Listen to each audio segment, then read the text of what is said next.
जब भी गांव में किसी गरीब लड़की की शादी होती तो एक रात के लिए जमींदार साहब के कमरे में भेजी जाती और फिर साहब इसके घर वालों को ढेरों पैसे जहेज के लिए देते। गांव के गरीब लोग पैसे लेकर बहुत खुश होते। अम्मा को पैसों की जरूरत पड़ी तो अम्मा बोली, बेटी बस आज रात तो दुल्हन बनने का नाटक कर, हमें पैसों की जरूरत है। मेरी उम्र अभी 12 साल थी। मैं मान गई। जब रात को साहब के कमरे में गई तो मेरी रूह लरस गई। साहब ने तो मेरा नाम सुना है और मैं 22 साल की बेहद खूबसूरत सी लड़की हूँ, जो ना सिर्फ खूबसूरत हूँ बल्कि बेहद शरारती भी हूँ। मुझे पढ़ने का बहुत शौक था। यही वजह थी कि मेरे माँ बाप ने अपनी गुर्बत के बावजूद मुझे पढ़ने के लिए शहर भेज दिया ताकि मैं अपने पढ़ने का शौक पूरा कर सकूँ। मैं अपने माँ बाप की सबसे बड़ी बेटी थी। बाकी मेरे 3 बहन भाई मुझसे छोटे थे। इसके बाद मेरी 2 बहन और एक भाई था। बहन 16 साल, दूसरी बहन 14 साल की, जबकि भाई 12 साल का था और वो तीनों ही गाँव में मौजूद थे। सरकारी स्कूल में पढ़ते थे। मैं बेहद मन्नतों मुरादों के बाद पैदा होने वाली बच्ची थी, जो मेरे माँ बाप की शादी के 5 साल बाद हुई थी। यही वजह थी कि मैं बेहद लाडली थी, जिसकी हर ख्वाहिश उसके माँ बाप अपनी बसात से बढ़कर पूरी करने की कोशिश करते थे। और इसके बाद मेरे 3 बहन भाई की पैदाइश के बाद मेरा पूरा खानदान मुकम्मल हो गया था। मैं बेहद खुश नसीब थी। इसका अंदाजा मुझे हमेशा अपने माँ बाप का खुद से लाड प्यार देख कर होता था। मैंने इब्तदाई तालीम गाँव में रहकर ही हासिल की थी, मगर फिर FA की तालीम और ग्रेजुएशन के लिए शहर चली गई और फिर 4 साल शहर के हॉस्टल में गुजार कर तालीम हासिल करने के बाद मैं जब शहर से वापस गांव लौटी तो गांव में काफी कुछ बदल गया था, मगर नहीं बदली थी तो सरदारों की हवेली, जिसे मैं अपने बचपन से ही देखती आ रही थी। ये हवेली जो कि तो अपनी पूरी शान और शौकत से गांव के वसत में खड़ी थी और इस हवेली के मालकीन थे सरदार यानी सिख, जो सिर्फ इस हवेली के ही नहीं बल्कि पूरे गाँव के सरदार थे। और गाँव के ज्यादातर फैसले हवेली के बड़े सरदार ही करते थे, जिनको बड़े साहब के नाम से जाना जाता था। गाँव के ज्यादातर किसान सरदारों के खेतों में काम करते थे, जबकि खवातीन ज्यादातर घर सरदारों की हवेली में काम करती थी। मेरा अब्बा भी सरदारों के खेतों में ही काम करके अपना और बीवी बच्चों का पेट पालता था, लेकिन कुछ दिनों से इसकी तबीयत बेहद खराब थी कि वो खेतों पर काम करने नहीं जा पाया था। मेरा भाई भी छोटा था, वरना वही अपने बाप की जगह काम कर लेता और घर का खर्चा चलाने की खातिर काम करके पैसे कमा लेता। मैं और मेरी माँ बेहद परेशान थी। मेरी माँ सिलाई कढ़ाई करके जो पैसे कमाती वो मेरे बाप की दवाइयों पर खर्च हो जाते। मैं अभी ही शहर से पढ़कर लौटी थी और घर के हालात देखकर बेहद परेशान हो गई थी। मैंने फैसला किया था कि मैं वापस शहर लौट जाऊंगी और वहाँ काम करके पैसे कमा कर घर भेजा करूंगी, ताकि हमारे घर के हालात संभल सके और पैसों की जो जरूरत है वो पूरी हो सके, क्योंकि यहाँ गाँव में काम करके मुझे इतने पैसे नहीं मिल सकते थे कि मैं अपनी जरूरियात पूरी कर सकती। मेरा बाप अचानक बीमार पड़ गया था और हमें अचानक ही पैसों की जरूरत पड़ गई थी। तभी मैं वापस शहर जाना चाह रही थी, लेकिन मेरी माँ ने मुझे वापस शहर जाने से रोक दिया। वो नहीं चाहती थी कि मैं फिर से घर से इतनी दूर जाऊं और वहां जाकर सर कपाई वाला काम करूं, बल्कि वो चाहती थी कि मैं सरदारों की हवेली में जाकर काम करूं, जिस पर मैं राजी नहीं होती थी कि शहर से पढ़ लिख कर आने के बावजूद मैं सरदारों की हवेली में जाकर एक मुलाजमा की हैसियत से काम नहीं करना चाहती थी। मेरी तबीयत को ये गवारा ही नहीं था, लेकिन मेरी माँ ने मुझे समझाकर इस काम के लिए राजी कर ही लिया था और अपनी माँ की वजह से मैं बेहद मजबूर हो गई थी और इसकी बात मानकर ही मैं सरदारों की हवेली में जाकर नौकरी करने पर मजबूर हो गई। मैं सरदारों की हवेली जाने से पहले अपने बाप के कमरे में आई, जहाँ वो हड्डियों का ढांचा बना पड़ा हुआ था। अपने बाप को देखकर मेरी आंखों में आंसू आ गए। ये वो शख्स था जिसने धूप और सर्दी में सख्त मेहनत मशक्कत करके हम सबको पाल पोस कर बड़ा किया था और आज वही शख्स लाचार सा बिस्तर पर पड़ा हुआ था। सच कहते हैं बाप के होने से बख्त होते हैं, क्योंकि बाप घर के दरख्त होते हैं। अब्बा, मैंने नरमी से उनको पुकारा तो बीमार होने के बावजूद अब्बा ने मेरी तरफ मुस्कुरा कर देखा। मैं अपने बाप के करीब चली आई और इनका कमजोर सा हाथ थाम लिया। फिक्र मत कर अब्बा, सब कुछ ठीक हो जाएगा। चाहने के बावजूद मैं अपनी आवाज को नम होने से रोक ना सकी। तू ध्यान से और बेफिक्र होकर जा और मेरे लिए परेशान ना हुआ कर, हम सबका रब रखा है। मेरे अब्बा ने कमजोरी के बाइस बेहद धीमे और कपकपाते हुए लहजे में कहा तो मैंने सही हिला दिया कि रब ही तो सबका वारिस है। मैं अपने अब्बा से चंद मजीद बातें करके इनके कमरे और फिर घर से बाहर निकल आई। अगर हमें अचानक पैसों की जरूरत ना आन पड़ी होती तो मैं कभी भी सरदारों की हवेली की नौकरी करने ना चाहती।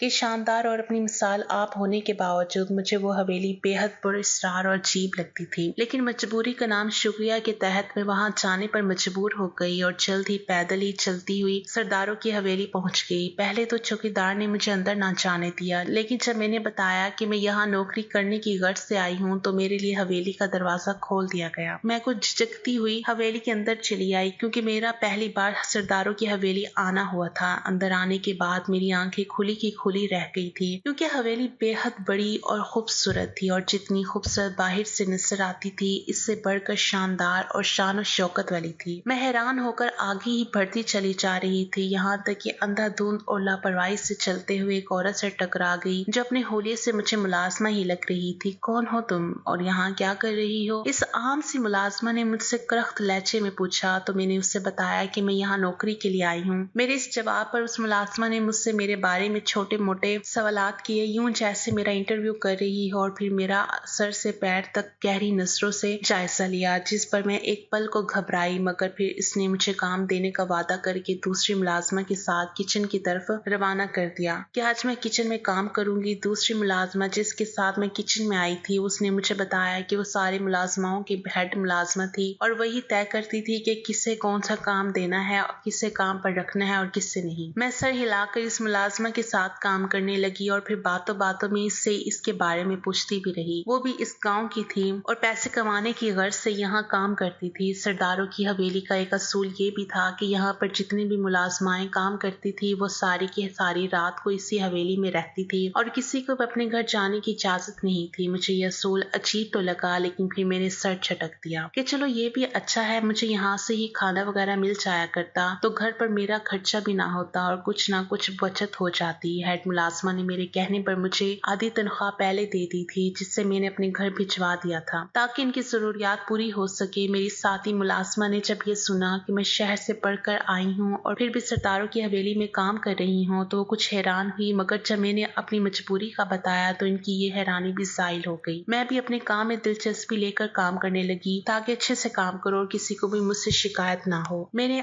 हफ्ते से काम शुरू किया था और आज में रात का दिन आन पहुंचा था। सरदारों की इस हवेली में बेहद मुलाजमीन थे जो हवेली के काम करते पाए जाते थे। इस हवेली के वारिसीन सिख सरदार थे, जिनमें सबसे बड़े सरदार जिनको बड़े साहब कहकर पुकारा जाता था इस हवेली के सरबराह थे और वहीं इस हवेली के फैसले लेते थे, जबकि बाकी इनके छोटे भाई, इनकी बीवियां, बच्चे थे, जबकि बड़े साहब की भी एक बीवी और 7 बच्चे थे, जिनमें से कुछ शादीशुदा थे और अपनी बीवी बच्चों के साथ इस हवेली में रहते थे। लेकिन एक बात ताज्जुब की थी कि ना ही बड़े साहब की कोई बेटी थी, ना ही इनके भाइयों की कोई बेटी थी, बल्कि सबके बेटे ही बेटे थे, जिनमें से कुछ शादीशुदा थे, कुछ अभी नाबालिग थे। इतने ज्यादा अफराद होने की वजह से हवेली में हर वक्त चहल पहल सी रहा करती थी। यही वजह थी कि वहाँ मुलाजमीन की तादाद भी ज्यादा थी। मुझे भी अब यहाँ काम करना अच्छा लगने लगा था, क्योंकि यहाँ किसी किस्म की सख्ती या रोक टोक नहीं थी, ना ही बिला वजह मुलाजमीन को डांटा डपटा जाता था। लेकिन हेड मुलाजमत जरूर अपने ओहदे का इस्तेमाल करके सभी मुलाजमीन पर रौब चढ़ा करती थी। यही वजह थी कि सब मुलाजमीन इसे दब कर रहते थे। आज भी काम काज से फारिग होने के बाद मैं अपने कमरे में कुछ देर आराम करने की गर्ज से गई। ये मुलाजमीन के बने क्वार्टर में से एक क्वार्टर था जहाँ एक कमरा मुझे दिया गया था, लेकिन मुझसे पहले यहाँ एक और मुलाजमा रहती थी जिससे मेरी अच्छी खासी दोस्ती हो गई थी। इसका इखलाक और फितरत काफी अच्छी थी। यही वजह थी कि मेरा यहाँ दिल लग गया था। मैं कमरे में आई तो मुझे कुछ परेशान और घबराई हुई लगी। क्या हुआ, मैंने उससे पूछा तो उसने उड़ी उड़ी रंगत लिए मेरी तरफ देखा। कल जुम्मा है इसने कहा तो मैं मजीद हैरानी में पूछने लग गई, तो जुम्मा तो हर हफ्ते आता है, इसमें क्या नया है? मैंने हैरान होकर पूछा तो वो फीका सा मुस्कुराई। अभी तुम इस हवेली में नहीं आई हो इसलिए तुम्हें कुछ मालूम नहीं, लेकिन आहिस्ता आहिस्ता सब कुछ मालूम हो ही जाएगा, बस कल तक का इंतजार करो। इतना कहकर वो रुख और करवट बदल कर सोने के लिए लेट गई। मुझे इसकी बातों और पुरस्रार मुस्कुराहट पर कुछ ताज्जुब तो हुआ, लेकिन फिर मैं हर सोच को जहन से झटक कर सोने के लिए लेट गई कि काम की वजह से मैं बहुत थक चुकी थी, कुछ ही देर में गहरी नींद में उतर चुकी थी और हर चीज से बेनियाज हो गई थी। अगले दिन मैं मामूल के मुताबिक सुबह ही सुबह उठ बैठी और फिर ताजा दम होकर खाना खाकर हवेली के अंदरूनी हिस्से की तरफ बढ़ गई। लेकिन आज हवेली के अंदर एक अजीब सी सोगवार सी कैफियत छाई हुई थी। ऐसा लग रहा था जैसे मर्ग की कैफियत छाई हो। पहले जो रौनक और चहल पहल होती थी आज वो नहीं थी, जिस पर मुझे ताज्जुब भी हुआ। मुझे समझ में नहीं आया इस सब की वजह क्या है। तभी मैंने अपने साथी मुलाजमीन से पूछा, मगर इन सब ने मुझे एक नजर डालकर खामोश कर दिया, जिस पर मैं दबक कर एक कोने से लग गई। लेकिन तभी बाहर बेइंतहा शोर मच उठा। ऐसा लग रहा था हवेली में करहा बड़पा हो गया हो। सब लोग बाहर की जानिब भागने लगे, मगर तभी कुछ आदमी एक चारपाई उठाए अंदर आए, जिसे देखकर लग रहा था जैसे इस पर कोई मैयत रखी और मेरा गुमान दुरुस्त साबित हुआ। जब एक चारपाई को हवेली के वसी हाल के वस्त में रख दिया गया और उस चारपाई पर मैंने देखा कि सच में एक मैयत ही थी, जो कि एक लड़की की थी। हवेली के सभी लोग बुरी तरह रो रहे थे, जैसे वो न जाने इनकी बहुत अजीजा हो। काफी देर इस लड़की की मैयत को हाल में रखा गया और सभी लोग रोते रहे और फिर इस लड़की की मैयत को उठाकर बड़े साहब के कमरे में ले जाया गया और वहाँ रख दिया गया। इस लड़की की मैयत कफन में लिपटी हुई थी, लेकिन ना ही उसका गुस्ल हुआ, ना दफन किया गया। इस लड़की की मैयत को बड़े साहब के कमरे में रख दिया गया था। बड़े साहब का कमरा मैंने आज तक नहीं देखा था, ना ही वहाँ किसी को जाने की इजाजत थी, और इजाजत क्यों नहीं थी मैं ये भी नहीं जानती थी, लेकिन मैंने सुना था कि बड़े साहब का कमरा हवेली के भी कमरों से ज्यादा बड़ा था। रफ्ता रफ्ता सब मुलाजमीन अपने अपने कामों में मशगूल हो गए, जबकि हवेली के अफराद अपने गम में ही मुब्तला रहे। रात को सब मुलाजमीन फारिग होकर अपने अपने क्वार्टरों में चले आए और फिर मैं भी अपने कमरे में चली आई। मेरे साथ वाली मुलाजमा से मैंने जब पूछा कि क्या वो इसी मैयत के बारे में बात कर रही थी, तो वो बोली हाँ, और ऐसा पहली बार नहीं हुआ, बल्कि हर जुमा को शहर से एक लड़की की मैयत आती है और हवेली वाले यूं ही रोते हैं। इसने बताया तो मैं बेयकीन ही रह गई कि ऐसा कैसे हो सकता था, और वो लड़की थी कौन जिसके लिए हवेली वाले रो रहे थे। मैंने इससे पूछना चाहा, लेकिन फिर से सर झटक गई और गहरी नींद सो गई, जबकि वो दूसरी मुलाजमा सारी रात बड़बड़ाती रही। अगले दिन सब कुछ मामूल के मुताबिक था, लेकिन मैंने इस लड़की की मैयत को बड़े साहब के कमरे से निकलते या किसी को निकालते नहीं देखा था, जिस पर मुझे हैरानी के साथ ताज्जुब भी हुआ। खैर, ये किस्सा गुजर गया और सब कुछ मामूल पर आता गया और दिन पर दिन गुजरते रहे, और करते करते फिर से अगली जुमा का दिन आ गया और जुमा के दिन फिर से हवेली वाले रोने लगे जब एक लड़की की मैयत सरदारों की हवेली लाई गई और फिर इस लड़की की मैयत को बड़े साहब के कमरे में ले जाया गया और वहाँ रख दिया गया। मुझे अब तजस्सुस होना शुरू हो गया था कि ऐसा क्यों हो रहा है। उसको बड़े साहब के कमरे में रखने के बाद फिर से सब कुछ मामूल पर आता रहा, लेकिन अब मुझे बेहद तजस्सुस हो रहा था कि मैं किसी न किसी तरह इस बारे में जान लूं। और मेरे इसी तजस्सुस में तीसरी जुमा भी आ गई और फिर तीसरी लड़की की मैयत घर आते ही फिर से हवेली वाले रोने लगे और फिर इस तीसरी लड़की की मैयत को भी बड़े साहब के कमरे में रख दिया गया। मेरा तजस्सुस अब अरूज पर पहुंच चुका था। गांव में रहते हुए भी मैंने कभी सरदारों की हवेली में इस तर्ज का कोई वाकया नहीं सुना था, या शायद हवेली से ऐसी कोई खबर बाहर निकलने ही नहीं दी जाती थी। रात को कमरे में आकर मैंने अपने साथ वाली मुलाजमा से पूछा कि ऐसा क्यों है कि हर जुमा के दिन एक लड़की की मैयत शहर से आती है और इसे बड़े साहब के कमरे में रख दिया जाता है। मैं ये सब जानना चाहती थी क्योंकि मुझे बेहद तजस्सुस हो रहा था कि आखिर ऐसा क्यों है। और यही सवाल जब मैंने दूसरी मुलाजमा से किया तो उसने मुझसे कहा कि ये बहुत बड़ा राज है, इसके बारे में तजस्सुस ना कर। इसने मुझे कुछ नहीं बताया। तभी मैंने फैसला किया मैं इस बारे में सब कुछ जान कर ही रहूंगी, क्योंकि मुझ में इस राज को जानने का तजस्सुस हो गया था और अब मुझे इस राज को जानना ही था।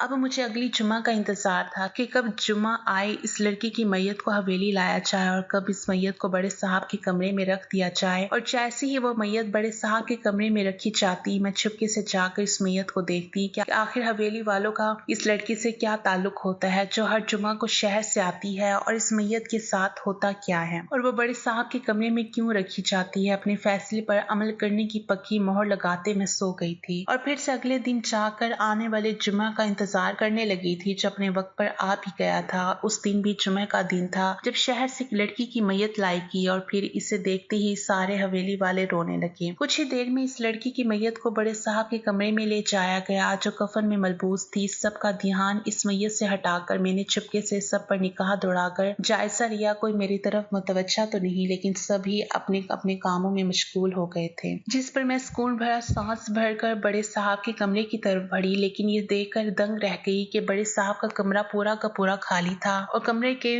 वस्त में सीमेंट का एक फट्टा सा बना हुआ था जिसके ऊपर इस लड़की की कफन में लिपटी हुई मैयत रखी हुई थी। बाकी पूरा कमरा खाली था, जिस पर मुझे हैरत भी हुई कि वो बाकी मैयतें कहाँ गई जो शहर से हर जुमा को यहाँ सरदारों की हवेली में लाई जाती और फिर इन्हें बड़े साहब के कमरे में रख दिया जाता। मैं जितना सोचती जा रही थी इतना ही उलझती जा रही थी, लेकिन मजीद उलझने का मेरे पास वक्त भी नहीं था। तभी मैं तेजी से आगे बढ़कर जल्दी जल्दी इस लड़की के कफन को खोलने लगी, लेकिन मेरी चीखें पूरी हवेली में गूंजी उठी क्योंकि कफन के अंदर किसी लड़की की नहीं बल्कि किसी ख्वाजा सिराग की लाश थी जो बेहद खूबसूरत था। उसका चेहरा देखने से ऐसा लग रहा था जैसे वो बेहद खूबसूरत हो। मैंने तो सुना था कि किसी लड़की की लाश आती है, लेकिन ये तो ख्वाजा सिराग था। अभी मैं थर थर कांपती हैरत में घूम इस ख्वाजा सिराग की लाश को देख ही रही थी जब अचानक से दरवाजा खुला और हवेली वाले सभी अंदर दाखिल हुए, लेकिन इनमें बड़े साहब शामिल नहीं थे। वो सब मुझे बड़े साहब के कमरे में देखकर बेहद गुस्से में आ गए थे। तुम यहाँ क्या कर रही हो और तुम्हारी हिम्मत कैसे हुई इस कमरे में आने की? बड़े साहब के भाई ने आगे बढ़कर मेरा बाजू दबोचते हुए कहा, जिस पर मैं बेतहाशा डर गई और खौफ से मजीद कांपने लगी। पता नहीं ये लोग अब मुझे न जाने क्या सजा देते। कुछ ये खौफ और कुछ खफन में लिपटे इस ख्वाजा सिरा का चेहरा मेरी नजरों के सामने से हट ही नहीं रहा था। ये सोचकर ही मेरी जान निकलने लगी थी कि अब ये लोग मेरे साथ न जाने क्या करेंगे। वो सभी लोग मुझे बेहद गुस्से से देख रहे थे। अचानक से मैंने बड़े साहब के भाई को देखा, जिसने मेरा बाजू सख्ती से दबोच रखा था। वो मुझसे बास परस्त कर रहा था। मैंने तेजी से उसे धक्का दिया और फिर कमरे से बाहर की तरफ भागी। भागते हुए मैं मुसलसल चीख रही थी, जिस पर सभी मुलाजमीन हैरत से मुझे देख रहे थे। मैंने चीख कर भागते हुए पीछे देखा तो बड़े साहब के पोते मेरे पीछे मुझे पुकारने की गर्ज से आ रहे थे। मेरा दिल उछल कर हलक में आ गया और तभी पीछे देखकर आगे की तरफ अंधाधुंध भागते हुए मैं सामने किसी से जा टकराई। मैंने हलक के बल चलाकर सामने देखा तो सामने बड़े साहब खड़े थे, जो सपाट चेहरे लिए मुझे ही देख रहे थे। बड़े साहब को अपने सामने देखकर मेरा रंग उड़ा और मैं खौफ से अपनी होशो हवास खोकर वहीं जमीन बोस हो गई। इसके बाद क्या हुआ क्या नहीं मैं नहीं जानती, लेकिन जब मुझे होश आया तो मेरा सर बेहद भारी हो रहा था। ऐसा लग रहा था जैसे किसी ने मेरे सर पर टन व मन के हिसाब से बोझ ला दिया हो। मैंने अपने सर को थाम कर दबाते हुए उठना चाहा, मगर तभी मेरी निगाह कमरे पर पड़ी तो मैं चौंक उठी। ये सजा सजाया बेहद शानदार और खूबसूरत कमरा था, जिसमें आला पाए का फर्नीचर था और बाकी हर चीज भी बेहद खूबसूरत थी और नफासत से सेट की गई थी। मुझे कमरे को देखकर ही अंदाजा हो गया था कि ये सरदारों की हवेली का ही कमरा था, क्योंकि पूरे गांव में कोई इतना शानदार घर नहीं था जिसका ऐसा आला कमरा होता। यह एहसास होते ही कि मैं हवेली के ही किसी कमरे में मौजूद हूँ, मेरी रगों में खौफ की एक तेज लहर से दौड़ गई। अब तो मुझे यकीन हो गया था कि सरदार मुझे जिंदा नहीं छोड़ेंगे, बल्कि इनके बनाए गए असूलों की खिलाफी वर्जी करने के बाद वो मुझे सख्त से सख्त सजा देंगे, जिसे शायद मैं सह भी ना पाऊंगी। और अगर मुझे सजा से बचना था तो जल्द अज जल्द यहाँ से निकलना था। यही सब सोचते हुए मैंने तेजी से खुद को संभाल कर उठी और दरवाजे की तरफ बढ़ी, मगर अभी मैंने 2 कदम ही आगे बढ़ाए थे जब अचानक कमरे का दरवाजा खुला और कोई अंदर दाखिल हुआ। लेकिन आने वाले को देखकर मेरा ऊपर का सांस ऊपर और नीचे का सांस नीचे ही रह गया, क्योंकि आने वाला कोई और नहीं बल्कि बड़े साहब थे, जो कमरे में दाखिल होकर अपने पीछे दरवाजा बंद कर चुके थे, जिस पर मेरा रंग खौफ के मारे मजीद सर्द पड़ गया था कि न जाने बड़े साहब ने दरवाजा क्यों बंद किया है और अब वो मेरे साथ न जाने क्या करने वाले थे। मैं खौफ के मारे कांपती हुई पीछे को हो गई ताकि इनकी पहुंच से दूर हो सकूं। मुझे माफ कर दे, मैं आइंदा आपके कमरे में नहीं जाऊंगी। एक बार मुझे माफ कर दे बड़े साहब, मैं किसी को नहीं बताऊंगी मैंने आपके कमरे में क्या देखा। मुझे यहाँ से जाने दे, मेरा बाप बीमार है, रहम करे मुझ पर। मैंने इनके सिपाह चेहरे को देखते हुए हाथ जोड़कर रोते हुए इल्तिजा की ताकि वो मुझे कोई नुकसान न पहुंचा दे। बैठ जाओ बड़े साहब ने कहा तो मैं इनके नरम और मुलायम लहजे पर उलझी और फिर इनके इशारे पर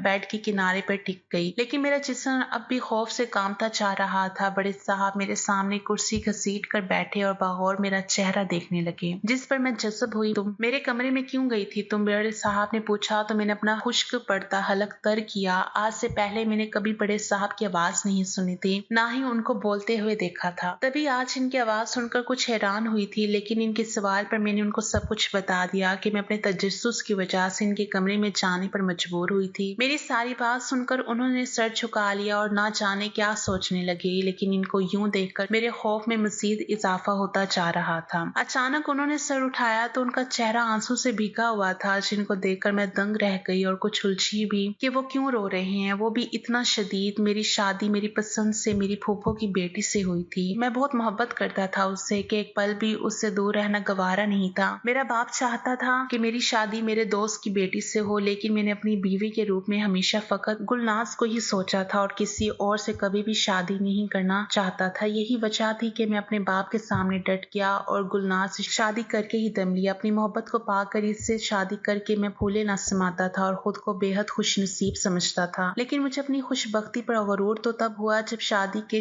2 महीने बाद ही मुझे बाप बनने की खुशखबरी मिली। मैं और मेरी बीवी के साथ मेरे बाकी घर वाले भी बेहद खुश थे, लेकिन मेरा बाप इतनी बड़ी खुशखबरी सुनकर भी खुश नहीं हुआ। इसे जिद लग गई थी कि मैंने इसकी दोस्त की बेटी से शादी नहीं की है तो वो मेरी बीवी को अपनी बहू के रूप में कबूल नहीं करेगा। लेकिन मुझे अब कोई परवाह नहीं थी। मैं अपनी बीवी और अपनी आने वाली औलाद के साथ ही बेहद खुश था। लेकिन अचानक मुझे मेरे बाप की बुदुआ लगी थी या फिर मेरी किस्मत ही खराब थी कि मेरी पहली औलाद ना रहमत थी ना नेमत, बल्कि वो जहमत बनकर मेरी जिंदगी में आई थी। वो ख्वाजा सिरा था जो मेरे घर पैदा हुआ। इसे देखकर सभी मुझ पर अफसोस करने लगे, मुझ पर तरस खाने लगे और हमदर्दी का इजहार इनकार करने लगे और सबकी आंखों में अपने लिए झलकता तरस और अफसोस मुझे पसंद नहीं आता था। मेरा बाप जो पहले ही गुलनाज से खार खाता था और मुझे आते जाते उठते बैठते ताने देता था, मुझ पर इससे मजीद ताने कोसने का मौका मिल गया था। वो मुझे हिजड़े का बाप कहकर पुकारता और मुझे चिताता कि मैंने इसकी बात ना मानकर गुलनाज से शादी करके अपना बहुत नुकसान कर लिया है। अब मेरी नस्ल बढ़ाने वाला कोई नहीं होगा और मैं यूं ही बेनाम मर जाऊंगा। इसके इन तानों की वजह से मुझे अब पछतावा होने लगा था कि मोहब्बत में अंधे होकर मैंने इससे क्यों शादी कर ली और अपने बाप की बात नहीं मानी। इन्हीं सब बातों से मेरे और गुलनाज के दरमियान झगड़ने बढ़ने लगे, जिसकी वजह ये भी थी कि इस हिजड़े के बाद हमारी मजीद कोई औलाद नहीं हो सकी थी। उसका नाम गुलनाज ने अली रखा था, जो मुझे एक आंख नहीं भाता था। वो 6 साल का हो गया था, जिसकी जिसामत लड़कों वाली थी लेकिन होलिया बिल्कुल लड़कियों वाला। इसकी वजह से मेरी गुलनाज से लड़ाई होती थी, जिसकी वजह से मुझे अली से मजीद नफरत होती चली गई थी। मैंने भी ये नहीं सोचा था कि वो सिर्फ गुलनाज का ही नहीं बल्कि मेरी भी औलाद था, जिससे मैं नफरत करने लगा था। और फिर इस नफरत में मैंने अली को उसकी बरादरी के हवाले करना चाहा, लेकिन गुलनाज ने मुझे ऐसा करने से रोक दिया। लेकिन मैंने गुलनाज को धमकी दी कि अगर उसने अली को यहाँ से ना निकाला तो मैं उसे तलाक दे दूंगा। मुझे लगा था कि वो मेरी बात मान जाएगी, लेकिन मेरा गुमान गलत साबित हुआ और फिर मेरी बीवी मुझसे नाराज होकर अली को लेकर हमेशा के लिए मुझे छोड़कर चली गई। मैंने भी अना में आकर अपने बाप की दोस्त की बेटी से शादी कर ली, जो मेरे बाप की रजा थी। मैं अपनी जिंदगी में मगन हो गया, मगर एक दिन वो वापस आ गई अली की लाश के साथ और खुद वो पागल हो चुकी थी। अली की मौत हादसाती मौत नहीं थी, बल्कि इसके साथ ज्यादती करके इसे मारा गया था। और अली की इस दर्दनाक मौत पर गुलनाज अपना ज़हनी तवाज़ुन खो बैठी थी। वो किसी को नहीं पहचानती थी सिवाय अपने बेटे के। इसका ये हाल मेरी वजह से हुआ था। अगर मैं इसे घर से ना निकालता बल्कि अपना लेता और इसकी अच्छी परवरिश करता तो ऐसा कभी ना होता। मेरी दूसरी बीवी से मेरे बेटे थे, मगर बेटी ना हो सकी, जिसकी मुझे शदीद ख्वाहिश थी। मुझे अली की मौत का पछतावा था। तभी मैंने अपना कमरा खाली करके वहाँ उसके लिए कब्र बनवा कर उसे वहाँ दफन कर दिया और रोज रात को वहाँ पर ही सोता, इससे ढेरों बातें करता। मगर अब ये सब बेसुध था। गुलनाज